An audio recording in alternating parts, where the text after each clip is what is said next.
Miss Charo, congratulations po. How does it feel po to be awarded by your colleagues po dito sa industry natin? Correct. Talaga, nagtatrabaho pa naman ako as Lola Dingding, and then I have a movie coming up with Ding Dong Dantes. Correct. Only we know.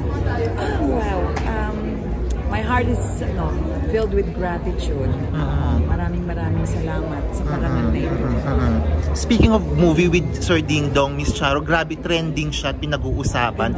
Grabe yung teaser. Correct, Miss Charo. Napaka-intriguing. What can you say po muna without spoiling about the movie? It's a story about love. Yan lang ang masasabi ko. Okay. It's a story about love. How was it working po with Ding Dong for this? He's very professional. It's a joy to work with Ding Dong. And Miss Charo, grabe rin po yung character nyo bilang si Dingding. Unting-unti nang na-unveil yung personality at totoong katayuan niya sa lipunan kasi mayaman pala siya. Kumusta po ang reaction nyo, Miss Charo, sa development kay Dingding? Ay naku, bilib na bilib ako sa ating creative producer na si Coco Martin, si Tanggol, no other than Tanggol, dahil siya talaga ang genius behind the narrative of Batang Quiapo. Nagugulat ako talaga kung saan niya dadalhin talaga yung kwento ng Batang Quiapo at mga characters. Ang dami naming tanong minsan sa set na parang, bakit Tinding ang tawag sa akin ng anak ko? Bakit ganun? Relax ka lang. In the future, mabibigay sa iyo ang sagot. So para akong miyembro na rin ng audience na naghihintay ko anong kasagutan sa mga tanong din ng ating mga manunood. Correct.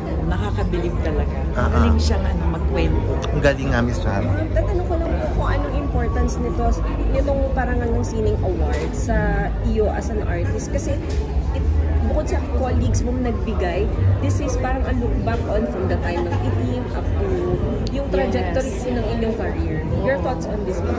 Napakaswerte ko that I experienced the entire spectrum of Philippine cinema, from the art house movies of experimental cinema of the Philippines to the mainstream movies of Regal Films, to the big budgeted films of Pancom Audiovision, to the small indies like my very own Vision Films, di ba? Yung parang napakaswerte ko. At yung aking pagiging isang nakilang movie fan na nakikinig ng mga drama sa radyo, nanonood ng TV, nanonood ng pelikula, nagbabasay ng mga liwayway at ng mga comics, nakatulong lahat yun sa akin, sa paghubog sa akin na magbigay ng mga kwento na magugustuhan ng ating mga manonood.